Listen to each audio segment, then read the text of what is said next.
ಮುನಿರತ್ನ ನಿಜವಾಗಿಯೂ ಕ್ಷೇತ್ರಕ್ಕಾಗಿ ಹೋರಾಡ್ತಿದ್ದಾರಾ?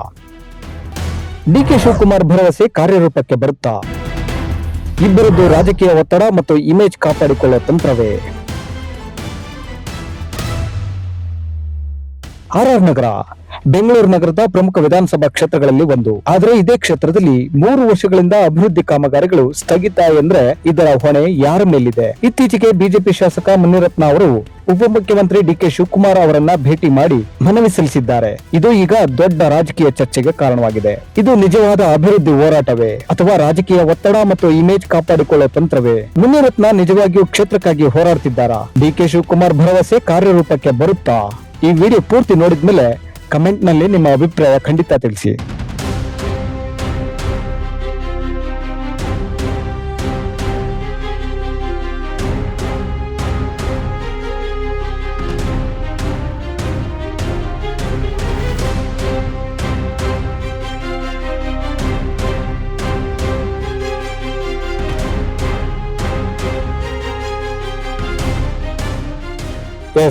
ಒಂದು ಕಾಲದ ಗಳಸ್ಯ ಗಂಟೆಸ್ಯ ಈಗ ಮಾತೆತ್ತಿದ್ರೆ ಗುರ್ರ ಅಂತಾರೆ.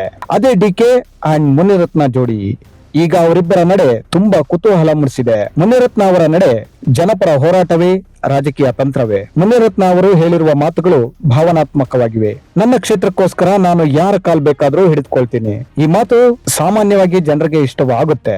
ಇದು ನಾನು ಅಧಿಕಾರಕ್ಕಿಂತ ಕ್ಷೇತ್ರವನ್ನು ಮೊದಲು ನೋಡ್ತೀನಿ ಎಂಬ ಸಂದೇಶ ಕೊಡುತ್ತೆ. ಇದು ನನ್ನ ಅಧಿಕಾರಕ್ಕಿಂತ ಕ್ಷೇತ್ರ ಮುಖ್ಯ ಎಂಬ ಸಂದೇಶವನ್ನ ಕೊಡುತ್ತೆ. ವಿರೋಧ ಪಕ್ಷದಲ್ಲಿದ್ರೂ ಸರ್ಕಾರದ ಬಳಿ ಹೋಗಿ ಕೆಲಸ ಕೇಳುವ ಧೈರ್ಯ, ಕ್ಷೇತ್ರದ ಸಮಸ್ಯೆಗಳ ಸಮಗ್ರ ಪಟ್ಟಿ ಸಲ್ಲಿಸುವುದು, ರಾಜಕೀಯ ಅಹಂಕಾರ ಬಿಟ್ಟು ಮಾತುಕತೆಗೆ ಮುಂದಾಗಿರುವುದು. ಇಲ್ಲೊಂದು ಗಂಭೀರ ಪ್ರಶ್ನೆ. ಕಳೆದ 3 ವರ್ಷಗಳಿಂದ ಕಾಮಗಾರಿಗಳು ಸ್ಥಗಿತವಾಗಿದ್ದರೆ ಇಷ್ಟು ದಿನ ಯಾಕೆ ಮೌನ?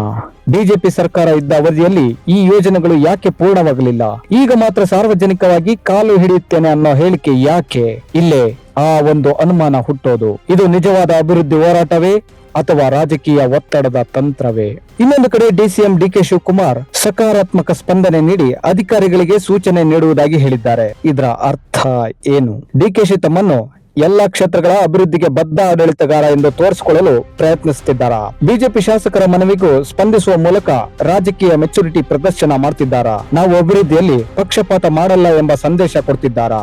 ಇಂಥ ಭರವಸೆ ತುಂಬಾ ಕಾಮನ್ ಬಿಡ್ರಿ ಅನ್ಬಹುದು. ಭರವಸೆ ಕೊಡುವುದು ಸುಲಭ, ಆದ್ರೆ ನೆಲಮಟ್ಟದಲ್ಲಿ ಕಾರ್ಯರೂಪಕ್ಕೆ ಬರುತ್ತಾ? ಕಮೆಂಟ್ ಮಾಡಿ.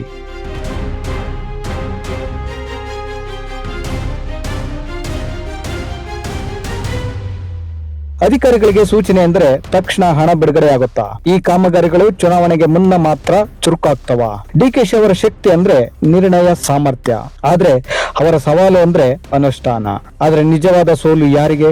ಆಬ್ವಿಯಸ್ಲಿ ಆರ್ ನಗರದ ಜನತೆಗೆ. ಈ ರಾಜಕೀಯ ಭೇಟಿಯಲ್ಲಿ ಗೆದ್ದವರು ಯಾರು ಅನ್ನೋದಕ್ಕಿಂತ ಸೋತವರು ಯಾರು ಅನ್ನೋದನ್ನ ಕೇಳಬೇಕು. 3 ವರ್ಷಗಳಿಂದ ಸೇತುವೆ ಇಲ್ಲ, ಶಾಲೆಗಳ ನಿರ್ಮಾಣ ಇಲ್ಲ, ಆಸ್ಪತ್ರೆ, ಈಜುಕೊಳ ಎಲ್ಲವೂ ಕಾಗದದಲ್ಲೇ. ಇದಕ್ಕೆ ಹೊಣೆ ಯಾರು? ಶಾಸಕ ಮಾತ್ರನಾ?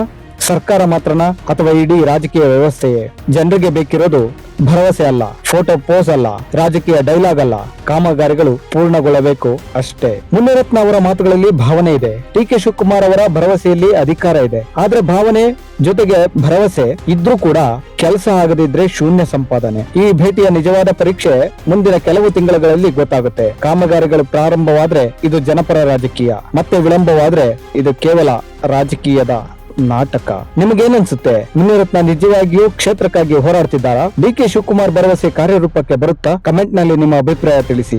ವಿಡಿಯೋ ಇಷ್ಟವಾದ್ರೆ ಲೈಕ್ ಮಾಡಿ. ರಾಜಕೀಯದ ನಿಜವಾದ ವಿಶ್ಲೇಷಣೆಗಾಗಿ ಚಾನಲ್ ಸಬ್ಸ್ಕ್ರೈಬ್ ಮಾಡೋದು ಮರಿಬೇಡಿ. Thank you.